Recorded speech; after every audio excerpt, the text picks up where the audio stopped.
So this is a bit full circle for me because I came to Kenya a little bit over a decade ago as a seminarian at Princeton, tasked with researching how mama mboga's food vendors behave differently from various religious groups and how they make trade choices and how they make choices within the market. And at that point, as I went on to do my doctoral research, started working on this question of why is food so expensive for our urban communities and for these vendors, while at the same time farmers are saying we can't get a market for anything we grow. These two things shouldn't be held together, but they are.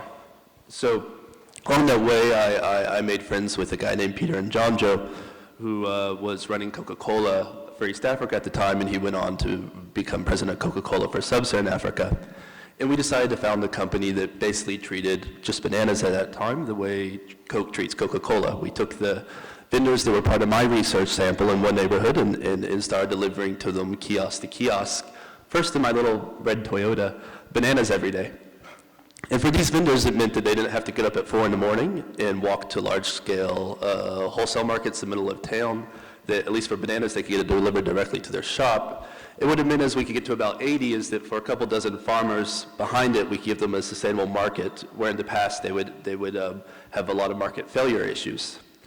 Now, Twiga has grown a lot since the red Toyota days. It is now Kenya's largest distributor of fresh produce, and also in the top 2 or 3 distributors of rice, flour, sugar, cooking oil, and on down the line. Today, about 5,000 shops buy from Twiga every day. And it's because we diagnosed the problem a little bit differently than a lot of the conversations were happening 5 or 6 years ago. I viewed the problem on the continent as a problem of retail fragmentation. That Nairobi, in of itself, has about 182,000 SME retailers, shops in Nairobi and the surrounding areas. Really, we just got a new census. We have a population in Nairobi and the surrounding areas of about 9 million people. So there's a really high density of shops per capita. And this extreme fragmentation, most of these shops are turning over less than $150 a day, means that farmers would have a hard time accessing markets. There's a failure of the breaking bulk and aggregation process. So if Twiga could build a platform for these shops to order on their phone every day what they needed, get as many shops as possible onto these systems and give them a value by delivering directly to them so they don't have to go to the market, better quality produce at lower cost, and save them this time, we can start to provide a guaranteed market for farmers. For about 2 or 3 years, this worked well and it grew quickly. Twiga attracted tens of millions of dollars of investment and it became what it is today. Then I started to learn about a second tier problem, which is we simply ran out of supply of everything, which is what you should expect in a country that's food insecure like Kenya. We are going to smaller and smaller farmers for worse and worse quality produce, and our loss rates were getting much higher. So a company that started, when we first started, about 20% of our produce was being lost. We had lowered that all the way down to 4%, so most of our profitability had come from reducing loss, was now tracking back up. We had to recreate the supply system for farmers. This smallholder base simply wasn't working. So we started diving into who are our farmers. We found that the average farmer in Kenya is 59, while the average Kenyan is 17. They're retirees. Most of the farmers, when we went and looked at their own P&Ls, are losing money. And they're being subsidized by their kids who are living in cities, sending back mobile money every week to keep them alive. It's just a retirement gig to keep you busy. At the same time, we saw that by 2025, if all the data keeps going, Kenya's going to import over half of our food, of our 17 largest staples. We're already seeing this on potatoes, garlic, onions, watermelon, becoming majority import dependent instead of locally produced. Our production economy is shutting down as a country. So what to do about this?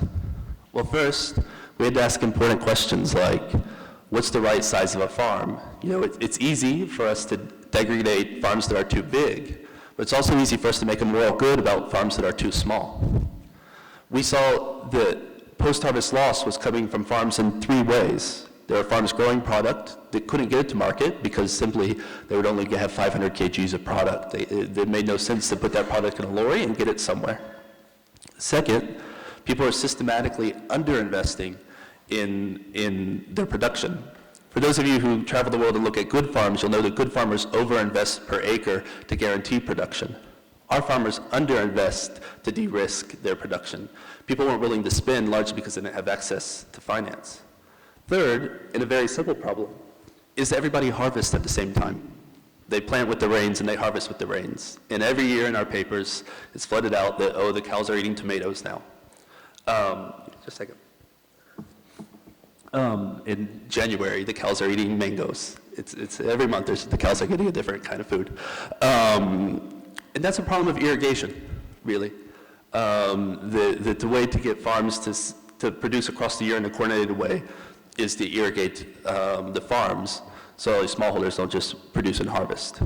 So we started working with IFC and local banks to create medium-scale farmer finance facilities, saying here's $50,000 to $300,000 of long-term debt that can go into funding irrigation. 60% of finance goes into irrigation.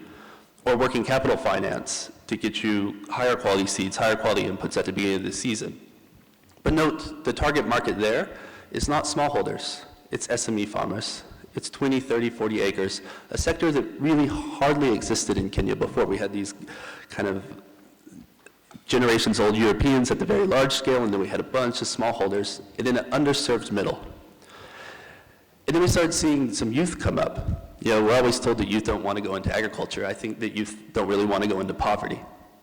But as I've talked to universities across across Kenya, a lot of guys want to go into agriculture, but they want to go into agriculture when they know they can earn $20,000, $30,000, $40,000 a year. They want to go into it as a business.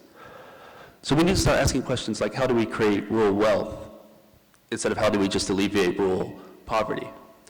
How do we create jobs on farms where people are paid minimum wage, where they're part of the national social security system, where they're part of the national health system, instead of just day labor or labor for free by kids? How do we create a productive, commercially, economically viable agricultural production system for the continent? Because I think our future is not a choice between what we're doing now, which is everything coming off of smallholders, where it's hard to imagine a successful Africa in 20 years, versus a medium-scale and commercially scaled, viable, vibrant production sector. It's a choice between what we're doing now and importing everything. And Kenya right now is a canary in the coal mine towards importing everything. By 2025, we'll be at that tipping point.